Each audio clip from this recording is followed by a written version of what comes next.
Hi friends, ഇപ്പോൾ നമ്മൾ ചെയ്യാൻ പോകുന്ന നല്ലൊരു ചിക്കൻ പാർട്സിൻ്റെ റെസിപ്പിയാണ് കേട്ടോ.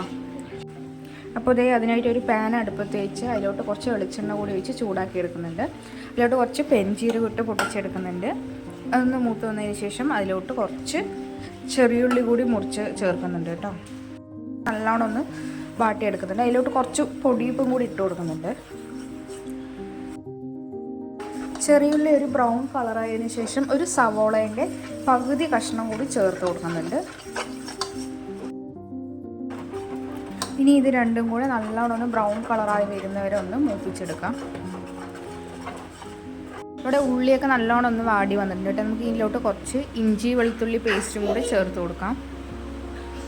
ഇതും കൂടി ചേർത്ത് നല്ലോണം ഒന്ന് മിക്സാക്കി കൊടുക്കുന്നുണ്ട് കേട്ടോ. നല്ലോണം മൂത്ത് വന്നിട്ടുണ്ട്.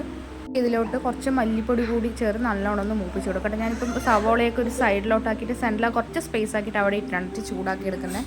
അപ്പോൾ മല്ലിപ്പൊടിയും കൂടി നല്ലോണം ഒന്ന് ചൂടാക്കി എടുക്കാം. മല്ലിപ്പൊടി നല്ലോണം മൂത്ത് വന്നതിന് ശേഷം അതിലേക്ക് ഒരു അരമുറി തേങ്ങാക്കൊത്തും കൂടെ ചേർക്കുന്നുണ്ട് കേട്ടോ.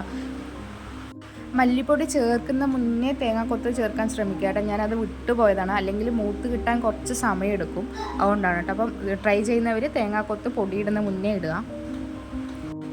തേങ്ങയെല്ലാം നല്ലോണം മൂത്ത് വന്നതിന് ശേഷം അതിലോട്ട് ചിക്കൻ്റെ പാർട്സ് ഇട്ട് കൊടുക്കുന്നുണ്ട് കേട്ടോ. ഉപ്പ്, മുളക് പൊടി, മഞ്ഞൾപ്പൊടി, കുറച്ച് ഇഞ്ചി വെളുത്തുള്ളി പേസ്റ്റും കൂടി ചേർത്ത് നല്ലോണം മിക്സാക്കി. ഇത് കോഴീൻ്റെ ലിവർ മാത്രമല്ല കേട്ടോ, കുറച്ച് എല്ലോട് കൂടിയായിട്ടുള്ള പാർട്സാണ്. അപ്പോൾ അതും കൂടി ഇട്ട് നല്ലോണം ഒന്ന് മിക്സാക്കി കൊടുക്കുന്നുണ്ട്. കുറച്ച് കറിവേപ്പിലയും കൂടി ഇട്ട് കുറച്ച് പച്ചമുളകും ഇട്ട് നല്ലോണം അടച്ചടിച്ച് വേവിക്കുന്നുണ്ട് കേട്ടോ, മിക്സാക്കിയിട്ട്. ഇനി നമുക്കൊരു 3-4 മിനിറ്റ് അടച്ച് വെച്ച് വേവിച്ചെടുക്കാം കേട്ടോ, വെള്ളമൊന്നും ഒഴിക്കാതെ.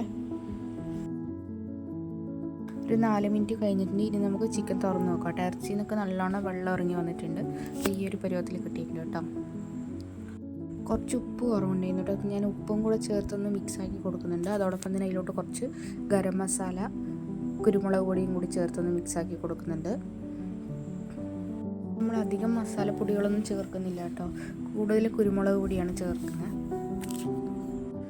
ജസ്റ്റ് ഒരു 2 മിനിറ്റും കൂടെ നമുക്കൊന്ന് അടച്ച് വെച്ച് വേവിച്ചെടുക്കാം. ചിക്കനിലോട്ട് ഗരം മസാല പൊടിയൊന്ന് പിടിക്കാൻ വേണ്ടി മാത്രമാണ്, അപ്പോൾ ഒന്ന് അടച്ച് വെക്കാം. ഇനി ഇതിലേക്ക് കുറച്ചും കൂടി കുരുമുളക് പൊടി ചേർത്ത് കൊടുക്കുന്നുണ്ട് കേട്ടോ. കുറച്ച് തരികളോട് കൂടിയായിട്ടുള്ള പൊടിയാണ് കേട്ടോ. നമുക്ക് അടിക്കാനൊക്കെ കാണുമ്പോൾ ഒരു പ്രത്യേക ടേസ്റ്റാണ്. നല്ല തിന്നായിട്ട് പൊടിച്ചതല്ല. അതും കൂടി ചേർത്ത് നല്ലോണം ഒന്ന് മിക്സാക്കി കൊടുക്കുന്നുണ്ട്. നമ്മുടെ കറി ഇവിടെ റെഡി ആയിട്ടുണ്ട് കേട്ടോ. ഇതിലോട്ട് കുറച്ച് കറിവേപ്പിലയും മല്ലിയിലയും കൂടി ചേർത്ത് കറി നമുക്ക് ഓഫ് ചെയ്യാം.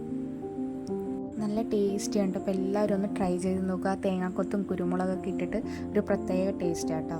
അതോടൊപ്പം നമ്മുടെ ഈ ചാനലും കൂടി ഒന്ന് സബ്സ്ക്രൈബ് ചെയ്തേക്കണം.